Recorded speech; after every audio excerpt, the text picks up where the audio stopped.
Hey everybody, Nick Kypreos, Real Kyper at noon, and we are live. Yes, for the first time, this show is now live, ready to live stream all your NHL news, and we couldn't be more excited. So stick around for the next hour. We'll tee up everything you need to know going into the fantastic week, starting, in a little over an hour with the New York Rangers and Carolina. We are so thrilled to be live here. Doug Maclean is going to be around. Of course, Friday was a huge day for all of us, not only at Real Kyper at noon and linemovement.com, but our publicly traded company, i3 Interactive, of course, was proud to launch blitzbet.eu. Of course, that's our new online sports betting and gaming brand. So if you're feeling a little lucky going into this week, lucky like Chicago was in game one, lucky like Columbus felt in game one, go put your money where your mouth is on blitzbet.eu. And just note, at this time, we are only accepting a Canadian deposits. So keep that in mind. What a weekend. What a start to the Stanley Cup playoffs in 2020. It took all but 32 seconds for Brady Shea to lay out Jesper Fast 32 seconds into that game, and it kind of set the tone for what we saw out of Saturday and Sunday. And to bring in all of that plus so much more, let's go live to Summerside, PEI, and bring in James Douglas Maclean. Now, what am I seeing now? Where are you now? And you've got two jerseys up, and it's not hard to see that they're two of the best in the history of the game, and Bobby Orr and Gretzky, of course. Why are you showing me up when I've got nothing here yet? Well, I saw your first show when you had 6 old wooden sticks stuck in behind there. And I thought, I still do. I'm going to keep them hidden. I'm bringing, you know what? I thought I'd just throw out a little Gretzky, a little Orr today, just to set the tone for our first live show with two of the greatest players to ever play the game. What you can't see is they're both autographed to my son, Clark, yes. Not to me. So anyway, I just thought on this momentous occasion, I would bring out the big boys. Mac, so nice of the NHL to ease us back into this thing, on the weekend. So we went from big speeches and Matt Dumba. Wow, yeah. What an inspirational speech from the heart.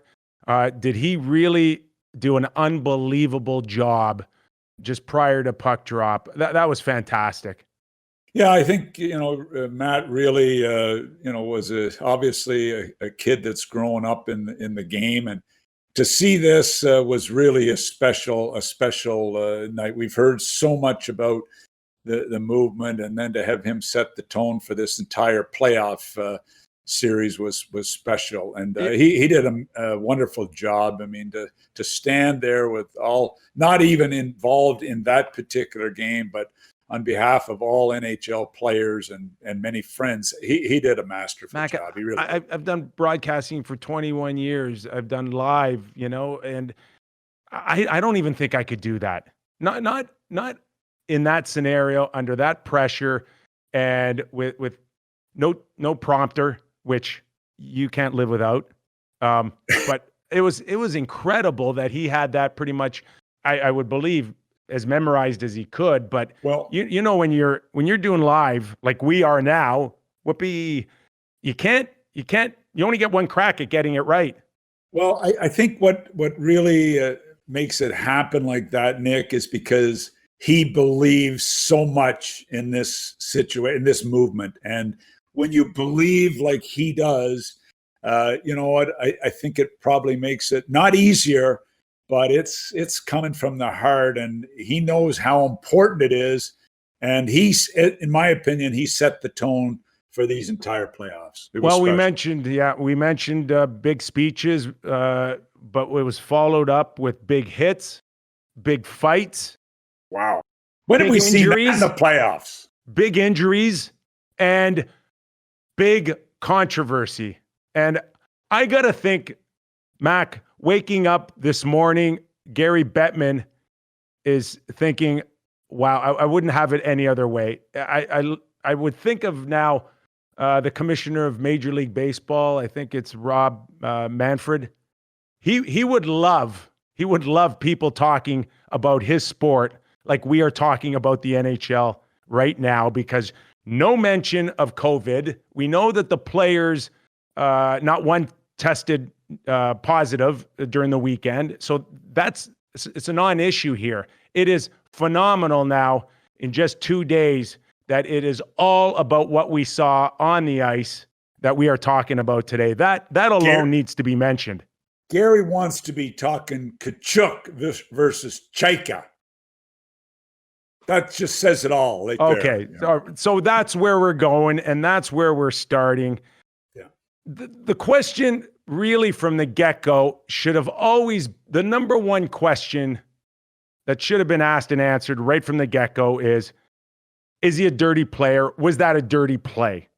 But I have my feel. I'll let you go first on this, and then I'll share mine. But I will lead you into this by saying it's a complicated answer. It's just not as easy to say, is Matthew Tkachuk a dirty player? Yes or no?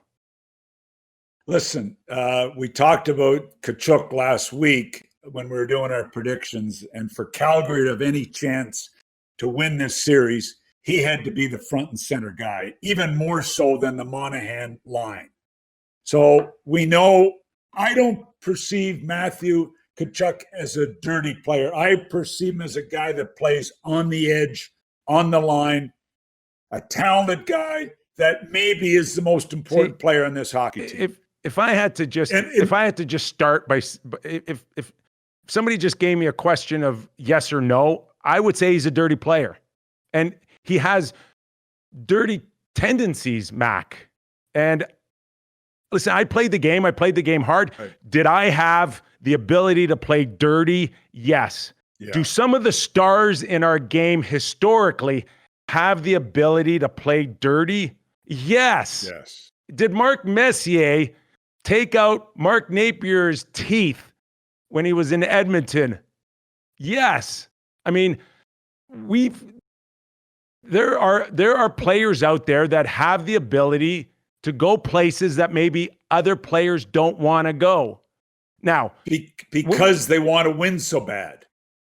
When we sit there and talk about Mark Messier's amazing career, the first thing that we don't label him a dirty player, but we label him a great leader, one of the best in the history of the game. But could he play dirty? Yes. Matthew Tkachuk, could he play dirty? Does he have tendency? Yes, of course. Was that a dirty play? Yes or no? To me, it wasn't a dirty play. I get where Maurice is coming from, but I watched that 50 times, and I know the skate came up. I get that. I know Scheifele went to turn. I know all the terminology they want to use. To me, it's one thing.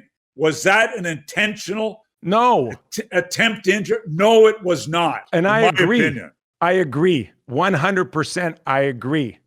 But the problem here, Mac, is it's Tkachuk. It's not anyone else. And it's Scheifele. And because it's Tkachuk and because of his history already, albeit still early in his career, he doesn't get the benefit of the doubt that a lot of other players would get. Let's start there, okay? Do you agree with that? 100%. And then the second place we have to start, if it wasn't Scheifele, if it was a third line player, we may not be getting the same commentary from the coach and from the Winnipeg Jets and from the fan base. So, look, there's a lot of things you have to look at. To me, it wasn't an attempt to injure. Was it an attempt to finish the check and hit him as hard as he can? I guess so. But I just... I tried to... And look, if I was in Maurice's shoes, I would be wild about it. But I didn't agree with him. See, that's where it gets complicated here, because I would say that we have maybe as many as 80 to 90% of players in the league that you could sit there and say is predictable. And then there's Matthew Tkachuk, who is unpredictable. Now, if you ask me, and I got a call right away, and I got a few calls after that within hours, and there was a lot of people that say Matthew Tkachuk should be suspended. No way. And I'm like, well, no way. For what? For what? What should he be suspended for? And the theorist came out that he was cut, of course, which we know isn't true. He was not cut. Okay, so that's a great thing. But did he hit from behind? No. Did he smash his elbow into his head? Did he slew foot him? Did he kick him? Did he kick him? Well, if he not enough to cut him. So no, I'm like, and he didn't kick him. What do you want? Like, where's the suspension then? Tell me what the suspension is. And that's where it gets kind of dicey and tricky for Matthew Tkachuk. Now, do I see Matthew Tkachuk as a dangerous, reckless player? Yes. But do people get suspended for that? No. It's all that matters is the act and what the physical evidence is. And that's where Matthew Tkachuk is fine in this instant. But if you ask me, is he sneaky? Does he pick his spots? Does he take advantage of vulnerable players? Does he come in so reckless to his own admission that he had speed wobbles going into the boards, going 100 miles an hour? I got news for you. When Matthew Tkachuk goes in with that reckless abandon, the odds go up rapidly that something bad could happen. And that's where we are with Matthew Tkachuk. What if it's Matt Cook? They've been painted under that same kind of brush, but here's the difference. You got to go by the evidence too, Okay, so we assume that Scheifele's got a sprained ankle, ligament issues in his knee, something, right? We don't expect him to play this afternoon.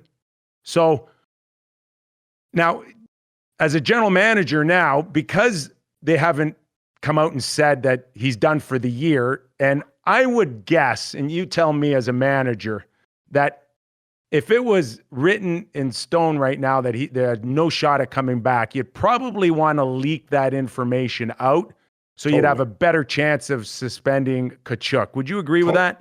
Totally. And I mean, I think it started with Maurice's comments right after the game. He was obviously upset because it's his star player. It affects his team tremendously. And as pissed off as he was, it was also a little bit of gamemanship to get Tkachuk suspended, so it would be tit for tat to lose top players. But I mean, I didn't when I saw it.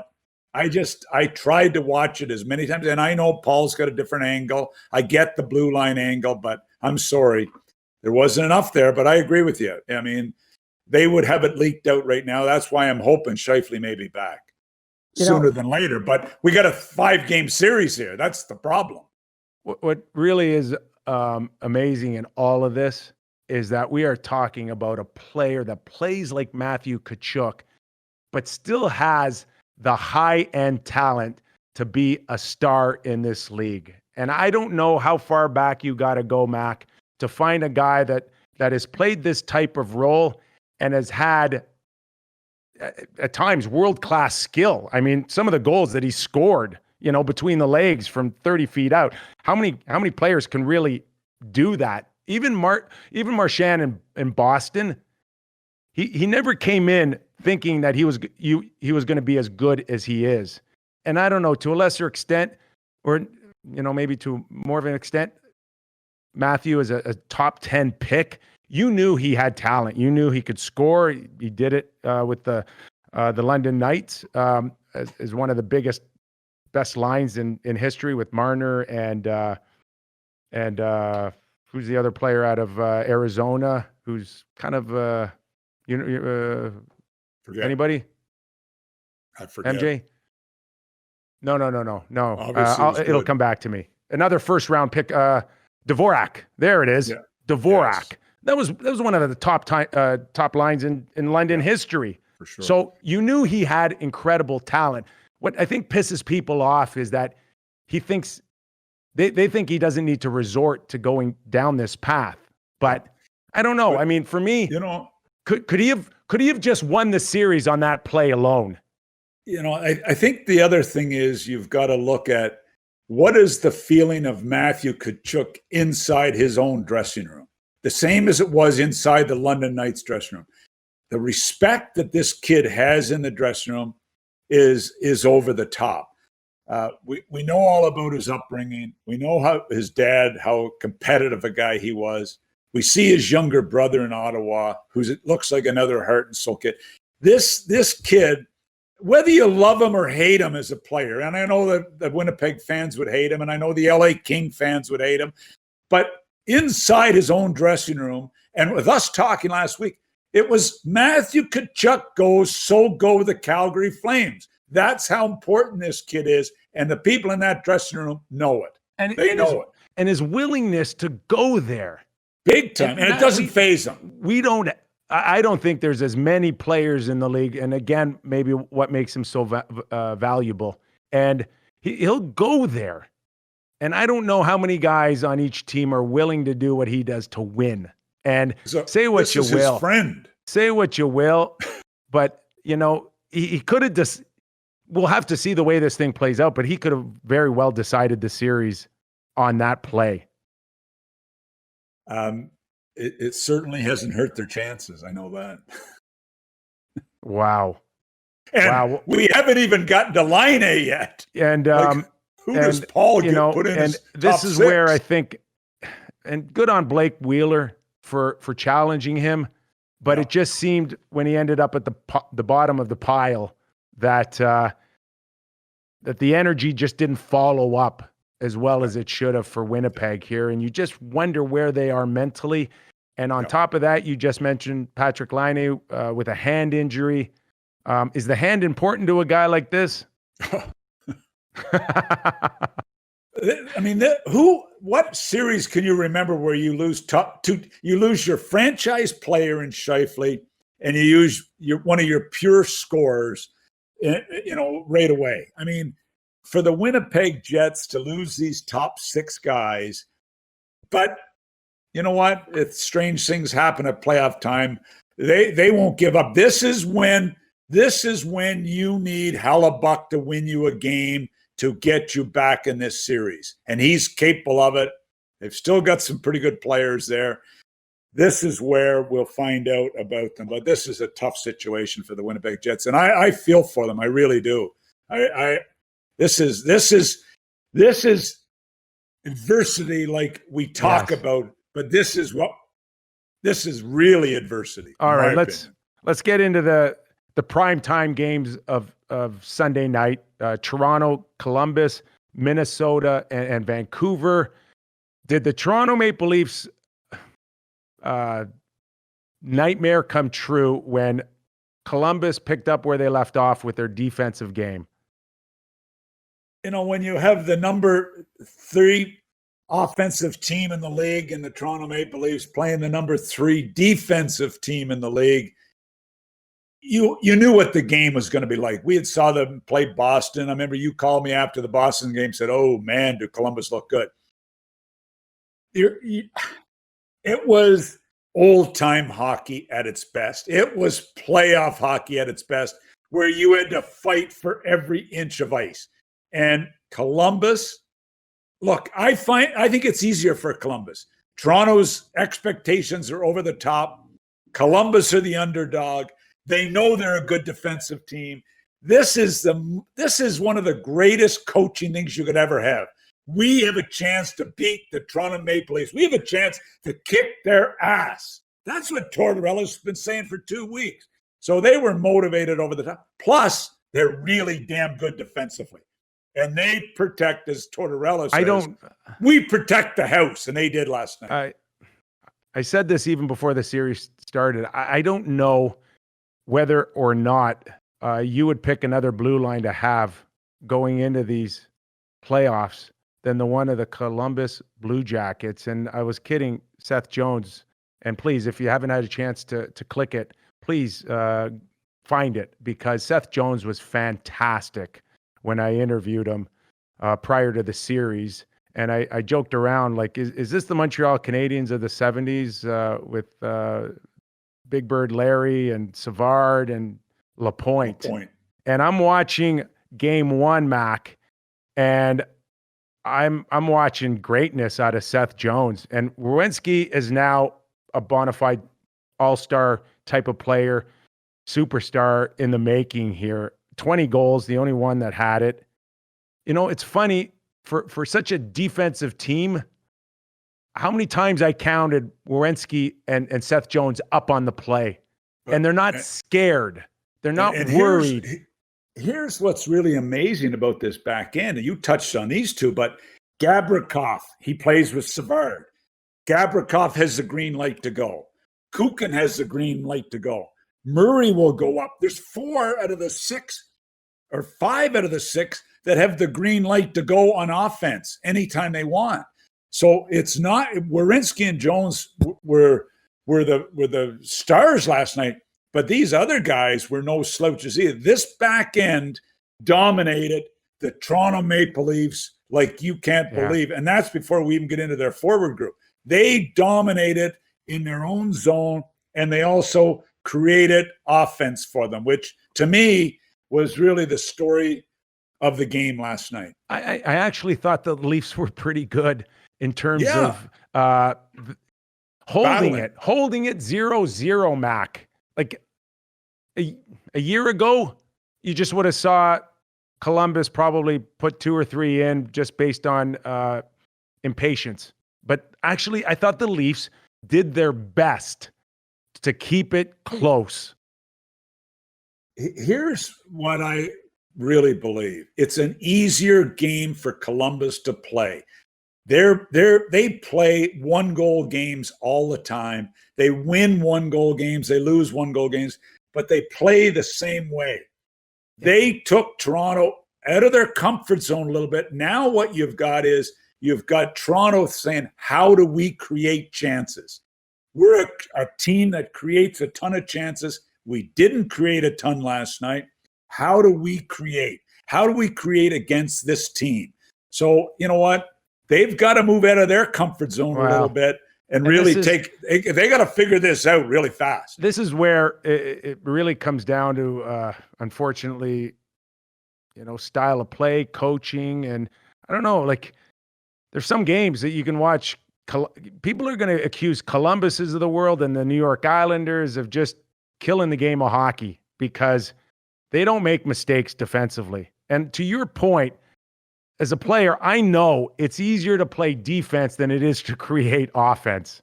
It is just, it's just easier. It's easier to stand in the right place and do nothing than trying to create a goal. So as long as you're standing in the right spot, there's a chance that you're going to have much more success. And that's where Columbus is. That's where the New York Islanders are. Say what you want. It's boring. I don't want to watch a 2-1 score. I don't want to watch 0-0. It wins this time of year. But now, Austin Matthews, how many quality chances did he have? He had that grade A++ late in the second, where Korpisalo made an unbelievable glove save. But outside of that, they didn't get a sniff. Here's the thing. It's a mindset. You say, okay, the Columbus Blue Jackets battle for every inch. That's the way their team is built. But just think about this. Nyquist played his ass off last night. Texier, Bjorkstrand. We understand Foligno doing that. Atkinson didn't do much till he scored, but it's a mindset. Foligno sets the tone. Jones sets the tone. And everybody, whether you're Texier, whether you're Nyquist, whether you're Bjorkstrand, Whether you're Robinson, you make the opposition pay a price. It's all in the head. What you're saying now is foot soldiers are pretty important this time of year. Well, and these aren't renowned as foot soldiers. What they're doing is they're buying in to the way they have to play. Do you think Texier was this type of player, or Bjorkstrand was this type of player, or Nyquist was it? These guys are talented, skilled guys. This is where, that will play like this. Well, and this is where you give the edge Tortorella has over Sheldon Keefe, is that from top to bottom, it appears to me anyways, and to your point of how much they're getting out of their lineup from guys that aren't scoring, that they are way deeper than the Toronto Maple Leafs. Way deeper. And when I look at Austin Matthews at almost 25 minutes, and that's Sheldon Keefe now saying that I got to go to my horses early here. And you look at the depth of Columbus and Tortorella, go down the minutes of that lineup. And I think the worst forward had over 9 minutes. Maybe Robinson and one other player had over 9 minutes. And that's the worst in the ice time. Go down the Leafs and start at your top centerman at 25 minutes, and then you're down to Spezza and Kyle Clifford at 3 minutes. Right. Now, I can tell you, when they got Kyle Clifford, all I heard was what a character guy is, what a sandpaper guy. He gives us an element that we need to win in the playoffs. He's got 2 Stanley Cups. He's got 45 career playoff games. And then Sheldon Keefe plays him 3 minutes. 3 minutes. What the hell is he supposed to do with 3 minutes? And you're supposed to be a guy that gives them a different look. Right. How about in game 2, Mac, you get Clifford out there and you put him on with Matthews or Marner, and you go tell him, you see Seth Jones, you see Werenski, make life difficult for him, but he can't do that with 3 minutes. But here's the other thing, and you look at Toronto with Matthews and Tavares down the middle and Kerfoot, and then you say, okay, Dubois, how did he play last night? Then you go Wenberg, can't score to save his life, but he sure as hell can play defense. Then you go to Boone Jenner, who won face-off after face-off in the defensive zone. Riley Nash out there at critical times. The difference is everybody that dresses for the Columbus Blue Jackets knows their role and plays their role and feel really good about it all the way through their lineup. And, I mean, Nyquist was the only guy dressed last night for Columbus that didn't have a shot on goal, and yet he was a key contributor to battling for loose pucks, played on the power play. I mean, the kid I thought he played a hell of a game and never had a shot on goal. So, top to bottom. So, this is my question when I left the game last night, and I know you obviously saw it. John Tavares, well, I'm sorry. I'm sorry. But thought I saw Matthews battling at times. Johnny T has got to come to play next game. I'm not sure they're taking as much heat as they probably should, because they weren't good. They weren't good. And what's your line? Did they piss a drop? Did you see anything? Did you see anything at all that suggests? Now, you mentioned Pierre-Luc Dubois, and I don't think it's even close who the number one best centerman on the ice was last night. Not close. And again, just to go to show Tortorella and how he manages, he played the biggest game out of any centerman, and I include Austin. And I'm not saying Austin was pretty good, Yeah. But he doesn't play a 200-foot game like this guy. I mean, I listened to the broadcast last night saying, well, Matthews is fading out. He's fading out to the high slot. He's hiding. Sorry, go get the puck. Don't be fading. Go get the puck. Make plays. Anyway, look, they've got to be better. They could have won the game. It was a 1-0 game, really. They could have won the game. Who's that? But Leafs. Toronto could have. See, I don't.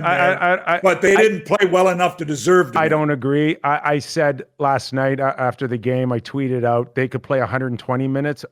Tonight they weren't going to score. Tonight they were not going to score. They weren't going to score in Korpisalo. They weren't going to score when Seth Jones was on the ice and three of his best buddies. And like Seth told me Friday, you're not even talking about Ryan Murray, right? Yeah, no, exactly. Pretty good. But here's one other thing, Nick, and I really like you obviously you've got to create chances. I get all that.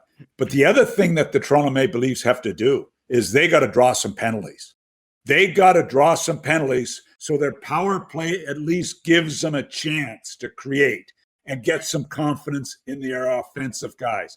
But when you play the Columbus Blue Jackets and you can hardly draw a penalty, Columbus play hard, but they play smart. And full marks to Tortorella, full marks to their entire group. Seth Jones head-to-head almost every shift with Matthews. It's hard on the head.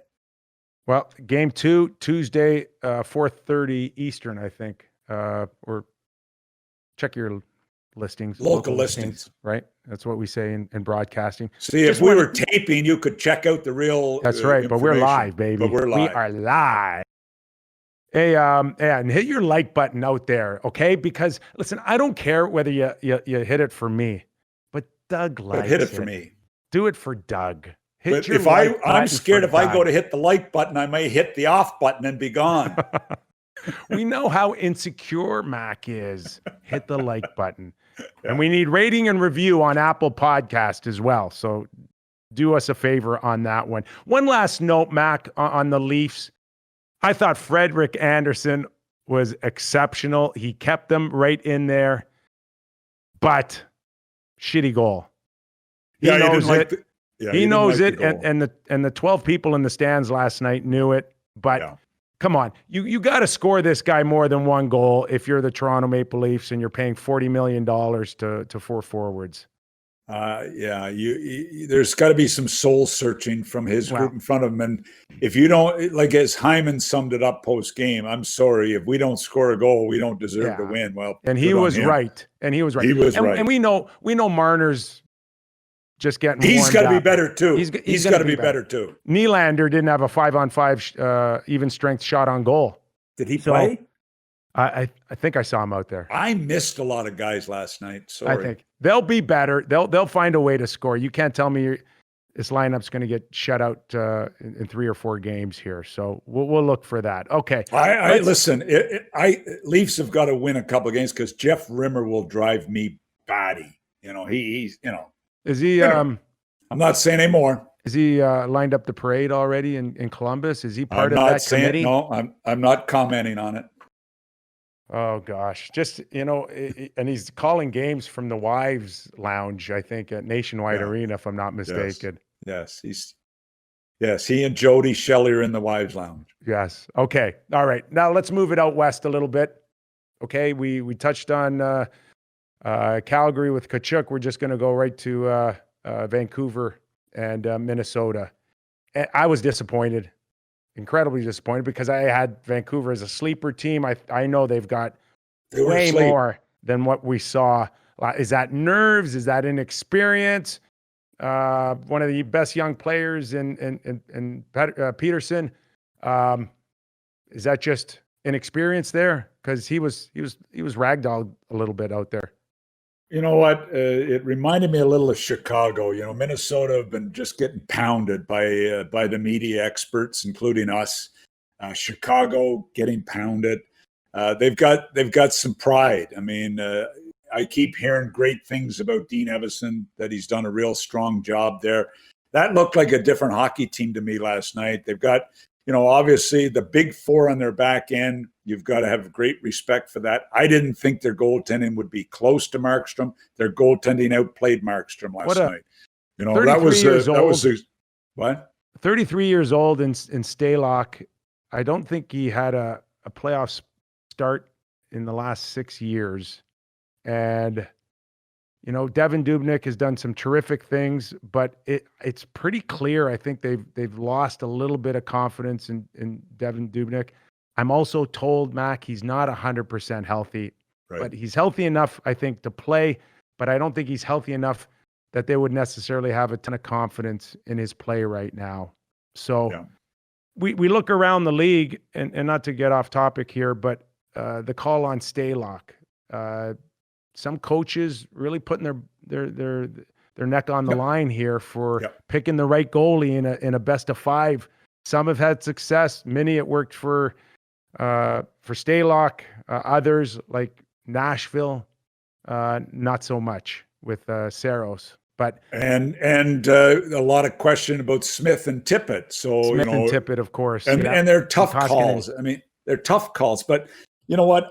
I picked Vancouver to win the series because of Markstrom over the Minnesota goaltending. And Markstrom, I mean, look, it's been 10 years since he's played a playoff game. I can't imagine the pressure, but Markstrom, to me, has got to give this young top 6 group a chance.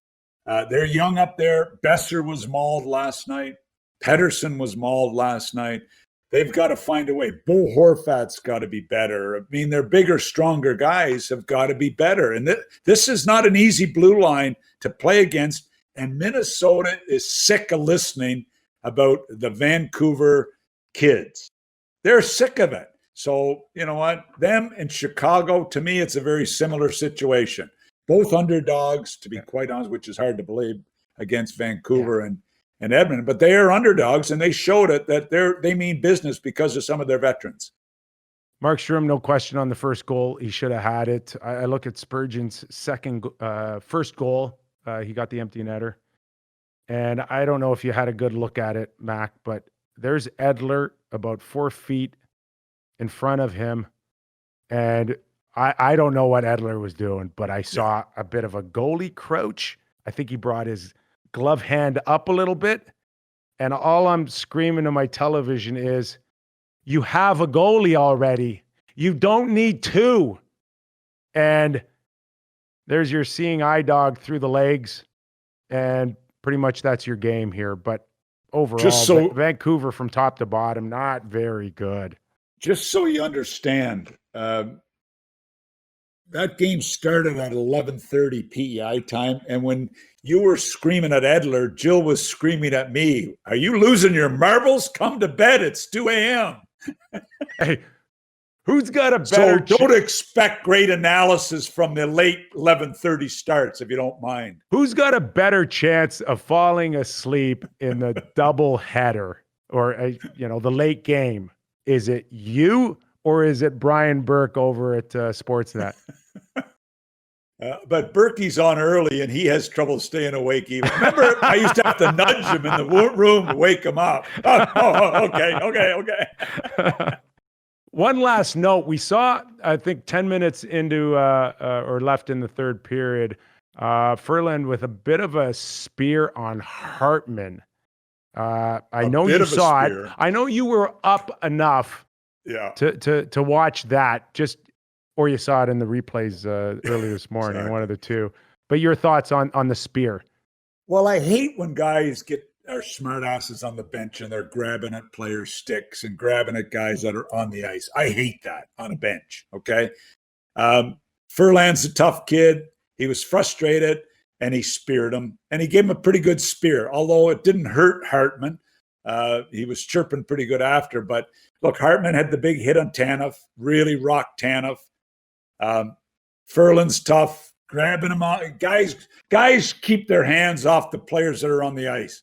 Do me a favor, and then you won't get speared. I can tell you that if we didn't, in my day, and if we didn't see that 10 or 15 times a game, then something was wrong. But it's not happening very often anymore. So I do think it's way better. But I think the league, not that the spear's suspendable, not even close, because actually Ferland tried to get away, and then I think it was Hartman who grabbed his stick. So big time. At that point, I'm almost inclined to spear you between the eyes if you ever grab my stick again. But that's just me. But you're dirty. Yes, I am dirty. You're dirty. I can play dirty. I'm not a dirty player, but I can play dirty.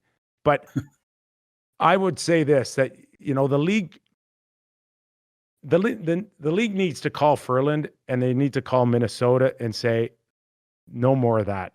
No more of that. if it means Simple as that. using Furland as a bit of a guinea pig to send a message out, I probably would think George Parris would make a phone call there. Certainly not suspendable, but you can send a pretty good message by just making it abundantly clear. Don't mess around on the benches. Don't grab sticks. Don't grab jerseys. Don't squirt water, or else we're going to come down on you. You know what? I think it's sort of caught me a little off guard, and you touched base on it at the opening of the show, that we have seen a different type of playoff here. I don't know if it's rust, if it's frustration. I mean, we've seen the fight with Furland. I mean, how much have we seen of this in past Stanley Cup playoffs where it's like, okay, we're not going to fight. We're going to be smart. We're not going to, boy, it's been all out. It's been all out, which has been fun. I got to be honest with you. I don't have a whole heck of a lot of time for these round robin games. Philly and Boston. I'm not watching. That was a dog's breakfast. Honestly, you know what I'm starting to find out in those round robin games? They don't really give a shit. They don't care. Except I'll tell you what I liked about the game. I liked one thing about it. Have you ever heard of Philip Myers, the big right-handed defenseman on Philadelphia? Yeah. I mean, watch this kid play. That goal he scored last night was unbelievable, and I was very excited. He's a Moncton kid, so I just wanted to get a little plug in for Philip Myers. We're used to, we call those Mac no reasoners. They're just drop-ins that really have nothing to do with anything. Now, do you know who represents him? I think it's ASM Hockey. As an agent? I'm not sure on that, but I know that Corrali is represented, and he had a good game. So anyway, we'll move on now. It was just an important tidbit to get in there. The official first plug for Clark McLean and his agency. And Doug Shepard.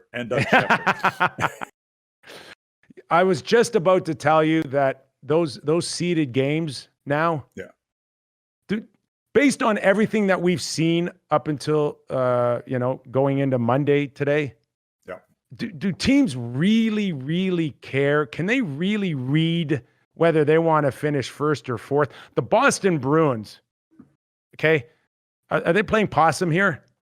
I don't know, but they're horrible. They're horrible so far in 2 games. They've not been good. Okay, if they finish fourth, does that get people excited to finish first? Seriously, here's the situation. It could be awful in this round robin. Who wants to face the Boston Bruins?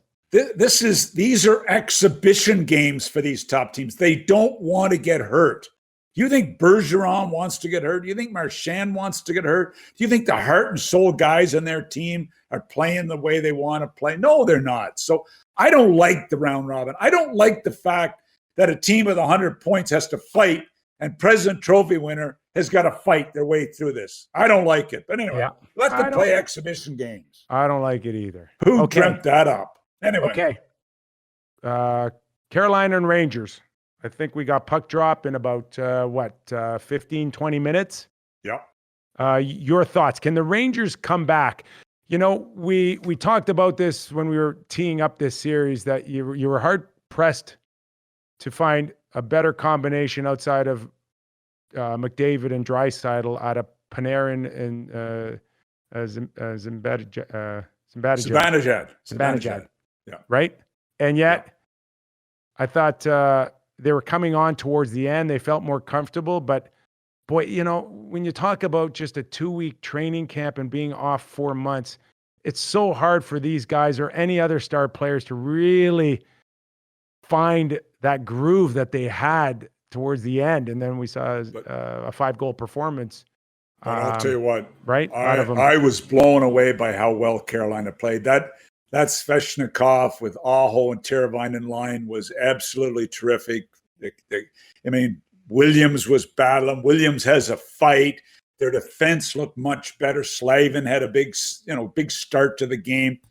I didn't like the Ranger game at all. I didn't like it from start to finish. I know they were rattled because their goaltender got nicked up in the practice the day before. That maybe have rocked them a little bit. But I'll tell you what, we talked about Carolina's forecheck. when we were doing our analysis, this is one of the best forechecking teams in the NHL. And did they forecheck an average Ranger blue line?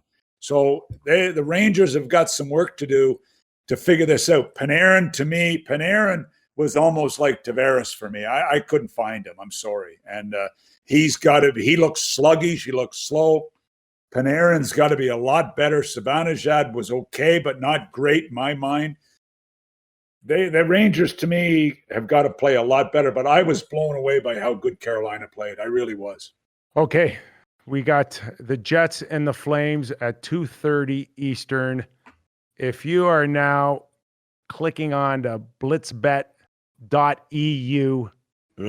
where are you going with your $4 that you chose not to get a glass of wine tonight at your favorite restaurant?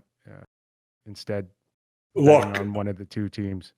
I know the Jets have got all kinds of character, and I'm counting on Hellebuck winning them this game. He has got to be unbelievable tonight. He has got to outplay Talbot. Oh, man. I don't know if it's possible, but I got a funny feeling it could be 1-1 at the end of this. I'm not allowed to turn my phone on here. That's a strict rule here. So I don't know if there's any news out there in terms of Scheifele or Patrick Laine's availability. But I got to think, Mac, if they're not going, Calgary has to smell blood here. They cannot lose this game without those two guys in the lineup. No, if Calgary do, it's a different series. But I don't see Scheifele playing. I don't know about Laine, but doubtful is the term right now used going into what? No, that's not the term. Eastern. That's not the term. Unfit to play is the term. Get it right. You know, there's been many occasions at Sportsnet the last 10 years I've deemed you unfit. Unfit okay. Now we got a Caps, Lightning, Stars, Knights, blah, blah, blah, blah. I don't care about those games. Mac, Edmonton. Pens? No. Pens, Canadiens. 8 o'clock. Pens. Has to be. Like, if Malkin and Crosby get outplayed by Suzuki and Kokoniemi, that doesn't make sense to me. Okay, how good is that Pacioretty for Suzuki trade looking right now? Looks pretty good for and Bergevin needed a good trade. That was a good one for him. He's so smart, what a fantastic stick he has. Wow, what a Very shot! Seldom is it in the wrong position. What a shot! Here's the question: Murray has lost 9 of his last 10 starts in the playoffs. 9 of his last 10 starts, Murray has lost. He's got to win. Jari had a good year. Murray. No, I know, but do you go to Jari? I think they've got to seriously consider. But a pretty good year. Yeah, big time. Better than Murray. And with the fact when you're looking at what his record is lately, Murray, and Price is going to be just as good. This is where question. This is where coaches could really get themselves in trouble, picking the wrong guy. Big time. Totally. Wow. And Sullivan, a great team, but you need your tender to hang in there. And right now, all the momentum from between the pipes has to fall into Montreal. That's their saving grace. What did they give up? Almost 40 shots, Mac? Well, in game one. That's a lot of pressure still on Price. The first 10 minutes of the game won it. Essentially for Montreal, the way he performed on his 6 or 8 shots he had right off the bat, and he was terrific. So Price, he's on a mission. So it'll be interesting. I mean, you got to believe Pittsburgh wins today. All right, we're shaping up towards the top of the hour. We'll start day 3 here in the National Hockey League with the likes of the Rangers and Carolina at the Scotiabank Arena in Toronto. Jordan, how are we on time? Should we? We're going to close her up here. Hey, how'd you find live? Because I thought you were a little nervous. I'd probably give you a 5 out of 10, maybe 6. How would you live? rate yourself? I don't know. I think I have to start going like you, dyeing the hair. Looks pretty gray. Don't start that rumor. I had that rumor for like the last 5 years at Hockey Night in Canada, and the stupid lighting in that studio had me with orange hair sometimes, red hair. It was ridiculous. So don't start that up right now. So if you were at I'm not home, dyeing mine. if you were on your phone right now or on your iPad or, and you were watching us, if you were watching yourself, would you hit the like button? Oh, I definitely would have hit the like. I've already tried to hit it a couple times, but it's a red button and it cuts you guys off. Sorry. It's a mute button. I've been trying to hit the mute button. All right. Hit the button. Listen, try to stay awake for Oilers Hawks tonight. What time is it? 11:30? I got it at 10:30 Eastern, 11:30 PEI time. Highlights. No. Hey, you got to assume, much like Pittsburgh, that McDavid just a and minute, let me check Draisaitl. with Bobby and Wayne. Do you think I should stay up and watch that 11:30 game? Anyway, my buddies say no. Oilers tied up 1-1 against Chicago. Oilers tied up. Yeah. All right. Koskinen. We gotta have we gotta have a game 5 here. We gotta have a few game 5s. Hey, listen, Kubalik, Koskinen. Who wins that battle tonight? Yeah. So we'll see. Well, must wins. You say when you lose the first game, there's a ton of pressure. Wow. Do you see anybody coming back for 3 in a row, going down 2-0? No, I don't. I do. It's crazy time. We're in bizarro world here. Maybe Pittsburgh. Opposites. Maybe Pittsburgh. Just opposites. Are you saying Toronto's going to come back from 3-0 or 2-0? I think they could. Anything's possible. Anybody could. It's only 2-0. It's crazy right now. Yeah. Okay. Like look at Arizona right now. They've got a ton of confidence too. Kessel played damn good game 1. How do you think David Poyle felt watching Jones last night? How about Rene now? You got to go to Pekka, don't you? He has been very good in the playoffs the last few years. So he did take them to a conference final, didn't he? Those are tough. Stanley Okay, Cup Mac, final.